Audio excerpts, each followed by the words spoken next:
अस्सलाम वालेकुम रहमतुल्लाहि व बरकातहू।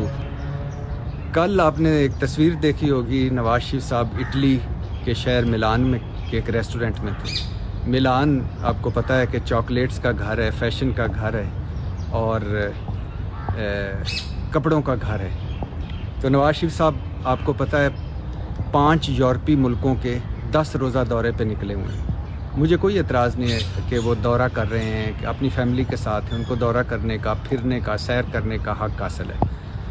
मगर बात यह है कि नवाज शरीफ साहब के बारे में बताया जाता था, एतराज़ ये है कि उनके बारे में बताया जाता था कि वो तशवीशनाक हद तक बीमार हैं और डॉक्टरों की ज़ेर निगरानी है और डॉक्टरों के पूछे बग़ैर वो लेफ़्ट राइट नहीं हो सकते। हालांकि लंदन में वाक़ियाँ भी करते रहे, फैक्ट्रियों के विज़िट भी करते रहे, हुकूमत गिराने के लिए लंबी लंबी मुलाकातें भी करते रहे, इस्टेब्लिशमेंट पे चढ़ाइयाँ भी करते रहे और सुबह से शाम तक अपने दफ्तर, हसन के दफ्तर, हुसैन के दफ्तर में मुलाकातें भी करते रहे सियासी। लेकिन बताया फिर भी ये एक भ्रम था कि वो इंग्लैंड नहीं छोड़ेंगे क्योंकि डॉक्टरों ने मना किया हुआ है। हालांकि 3.5 सालों में वो एक दिन भी उन्होंने ना कोई इलाज बाकायदा करवाया, ना अस्पताल दाखिल हुआ और अब वो यूरोप के मुल्क दौरे पे चले गए। तो बताया ये जा रहा था कि वो बहुत बीमार हैं, वो कैसे आ सकते हैं या कैसे लंदन छोड़ सकते हैं, वो तो बहुत बीमार हैं। एक ये धचका लगा। दूसरा धचका लगा कि उनके जो सियासी पार्टी है वो कहती थी नवाज शरीफ साहब धरती के बेटे हैं, वो अपनी ज़मीन, अपनी मिट्टी, अपने मुल्क के लिए वो तड़प रहे हैं कि कब डॉक्टर उन्हें इजाज़त देंगे तो वो लंदन से अगर निकलेंगे तो सीधा पाकिस्तान आएंगे। वो जेलों, हवालातों, कैदों से नहीं डरते और वो पार्टी उनकी की 9 तारीखें दे रही थी, लेकिन वो पाकिस्तान नहीं आए, वो यूरोप चले गए। तीसरा धचका ये लगा कि उनकी पार्टी उनको कह रही थी कि वो रहबर हैं, वो कायद हैं, वो पाकिस्तान के इमाम खुमैनी हैं। इमाम खुमैनी मतलब इनकलाब लाना चाहते हैं। वो पाकिस्तान लंदन में भी बैठ के इनकलाब ला रहे थे और पाकिस्तान आएंगे तो इनकलाब लाएंगे। तो इसका अब एक इमाम खुमैनी आपको पता है ईरान का था, जो यूरोप से इनकलाब लाने के लिए, अपने मुल्क के लिए, अपनी कौम के लिए ईरान आ गया। एक हमारा इमाम खुमैनी है जो हर अहम मौके पे निकल जाता है। जब इनकलाब लाने का वक्त होता है, खड़े होने का वक्त होता है, कभी जद्दा कभी लंदन, तो वो हर अहम मौके पे निकल जाता है और इस मरतबा वो बजरिया बरतानिया यूरोप चला गया। यानी ईरान का इमाम खुमैनी यूरोप से ईरान आ गया, हमारा इमाम खुमैनी पाकिस्तान से बजरिया लंदन यूरोप चला गया।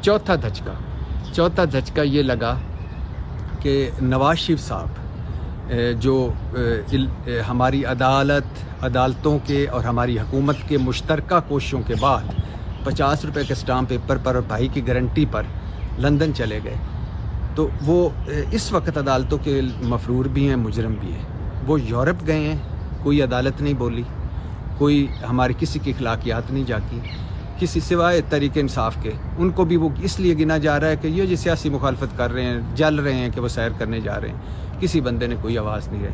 तो इस अखलाकियात के जनाजा निकलने पर, दफन होने पर ये धचका लगा।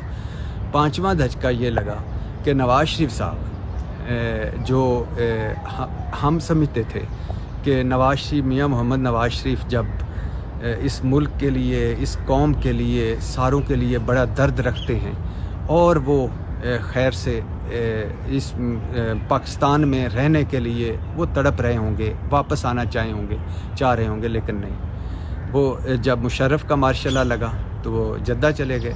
जब इधर मुश्किल हुई तो प्लेटलेट्स का बहाना बना के वो, या प्लेटलेट्स की वो रिपोर्टों की बुनियाद पर वो लंदन चले गए और अब आगे यूरोप चले गए।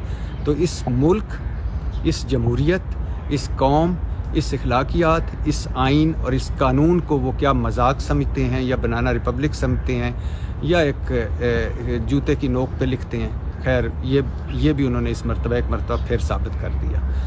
और आखिरी बात यह है कि नवाज शरीफ साहब हों, जरदारी साहब हों, शहबाज शरीफ साहब हों, डॉक्टर आसम हो, शर्जील मेमन हो, या ये सारे हों, जब मुश्किल वक्त आता है तो कितनी बीमारियां आ जाती हैं, कितने ये नवाज शरीफ साहब इतने बीमार हो जाते हैं कि वो इंक्वायरियाँ, वो पेशियाँ सारी ख़त्म हो जाती हैं। शहबाज शरीफ साहब की कमर की दर्द शुरू हो जाती है और वो नैब की, अपने घर से 10 किलोमीटर दूर नैब की पेशी के लिए भी नहीं जा सकते। डॉक्टर आसम साहब स्टिक पकड़ लेते हैं, اور وہ بھی بیمار ہو جاتے ہیں. شرجیل میمن صاحب تو اس ہسپتال میں لیٹ جاتے ہیں جہاں ان کے کمرے سے خیر سے مشروب مغرب نکلا تھا جو زیتون کا تیل بعد میں بن گیا تھا.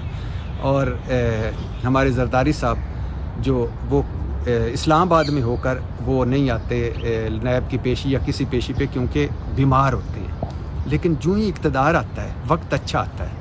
تو آج شہباز شریف صاحب نے کوئی تقریباً 8-10 دورے کر لیے اس کمر درد کے ساتھ, اور 2 مرتبہ کرونا, تیسری مرتبہ کرونا ہوا, اللہ ان کو صحت دے. تو 2-3 کرونے اور کمر دردوں کے باوجود ہٹے کٹے الحمدللہ لمبے لمبے اجلاس کر رہے ہیں اور ملک در ملک پھر رہے ہیں, کوئی پرابلم نہیں. زرداری صاحب کبھی لاہور جاتے ہیں پنجاب حکومت گرانے کے لیے, کبھی اسلام آباد آتے ہیں نومبر کی تقرریوں کے لیے, کبھی دبئی چلے جاتے ہیں نواسے کی برتھ ڈے کے لیے, لیکن وہ بھی الحمدللہ صحت یاب ہیں, ورنہ وہ ایک مساجر چیئر پہ ہوتے تھے اور ان کی بیماری ہوتی تھی. اور نواز شریف صاحب جو پاکستان نہیں آ سکتے وہ یورپ چلے گئے, اور اسی طرح سارے. تو جب اپوزیشن میں ہوتے ہیں تو بیمار ہوتے ہیں, جب اقتدار کی ہوا لگتی ہے اچھا وقت ہوتا ہے تو الحمدللہ تندرست ہو جاتے ہیں. اللہ ان کو صحت اور تندرستی دے, لیکن ان کی انہی تندرستیوں اور انہی بیماریوں کی وجہ سے ملک بیمار ہے, ہم بیمار ہیں, قوم بیمار ہے. اور یہ ان سے توقع رکھنا کہ یہ ہمیں لیڈ کریں گے اور منزل تک پہنچائیں گے, ایسے ہی ہے جیسے ایک یورپ بیٹھے ہوئے ہیں, ایک ابھی ترکی جا رہے ہیں اور ایک تقرریاں کر رہے ہیں. قوم, ملک, بے روزگاری, مہنگائی, ڈالر, معاشی دیوالیہ, اخلاقی دیوالیہ, سلاب زدگان, سب ستیہ ناس بلکہ سوا ستیہ ناس. پاکستان زندہ باد.